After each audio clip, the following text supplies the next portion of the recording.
नाशिकमधून आता एक मोठी बातमी समोर येते। नाशिकच्या क्राइम ब्रँचची दबंग कामगिरी बघायला मिळते। हाय प्रोफाईल सोसायटीमधील कुंटणखान्याचा भांडाफोड करण्यात आलेला आहे। राजकीय वरद हस्ताना सुरू केलेला होता हा कुंटणखाना अशी सुद्धा माहिती सध्या प्राप्त होतीये। नाशिकच्या तपोवनातील धक्कादायक प्रकारानंतर आता खळबळ माजली आहे। कुंटणखाना चालवणारी कविता साळवे गजाआड झालेली आहे आणि याच कारवाईनंतर आरोपी कविता साळवेकडून सोसायटीच्या रहिवाशांना दमबाजी सुद्धा करण्यात आलेली होती। संतप्त रहिवाशांनी आडगाव पोलीस ठाण्यात आता ठिय्या मांडलाय आणि महिलेवर कठोर कारवाई करण्याची मागणी सुद्धा लावून धरण्यात आली आहे।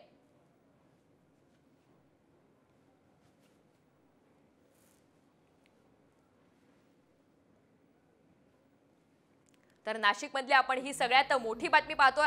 हाय प्रोफाईल सोसायटीमधील कुंटणखान्याचा भांडाफोड झालेला आहे। राजकीय वरद हस्तानं या महिलेनं हा कुंटणखाना सुरू केलेला होता, मात्र आता पोलिसांनी या संदर्भात कारवाईला सुरुवात केलेली आहे।